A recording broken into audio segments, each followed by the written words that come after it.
Usual false promises. Boring. No comment.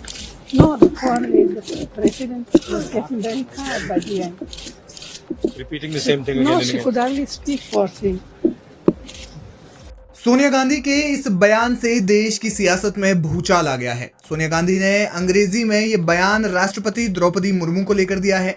दरअसल संसद के बजट सत्र की शुरुआत करते हुए राष्ट्रपति द्रौपदी मुर्मू ने कृषि क्षेत्र में आधुनिकीकरण और आत्मनिर्भरता की दिशा में सरकार की योजनाओं को रेखांकित किया। राष्ट्रपति के अभिभाषण में किसानों की आय बढ़ाने पर जोर दिया गया। हालांकि विपक्ष को उनकी ये बात रास नहीं आई। कांग्रेस सांसद सोनिया गांधी ने शुक्रवार को संसद के बजट सत्र के पहले दिन राष्ट्रपति द्रौपदी मुर्मू के संबोधन पर टिप्पणी करते हुए कहा कि राष्ट्रपति अंत तक बहुत थकी हुई नजर आ रही थी। सोनिया गांधी ने कहा वो बहुत थकी हुई लग रही थी, अंत में मुश्किल से बोल पा रही थी, बेचारी महिला। इससे इतर सोनिया गांधी के बेटे और कांग्रेस नेता राहुल गांधी ने भी राष्ट्रपति के भाषण को लेकर अपनी प्रतिक्रिया दी और इसे बोरिंग बताया। राहुल ने मीडिया से बात करते हुए कहा कि राष्ट्रपति का भाषण अत्यधिक उबाऊ था और इसमें कुछ नया नहीं था।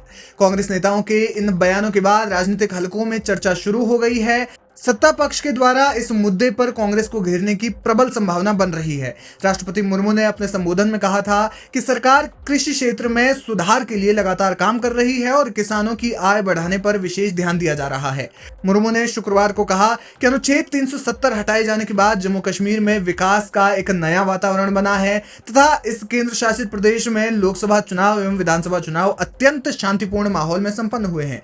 उन्होंने बजट सत्र के पहले दिन संसद के दोनों सदनों को संबोधित करते हुए यह भी कहा कि सरकार ने पूर्वोत्तर के लोगों के दिल से दूरियों का भाव समाप्त कर दिया। मुर्मू ने कहा, विकसित भारत की एक महत्वपूर्ण कसौटी देश का संतुलित विकास है।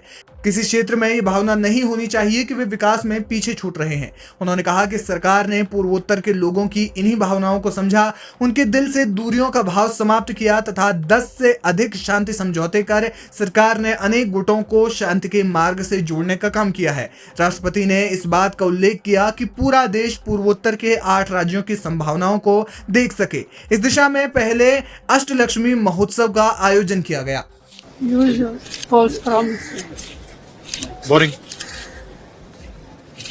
No comment. No, only the president was getting very tired by the end. Repeating the same thing again No, and she again. could hardly speak for him. थोड़ा पीछे हो गया।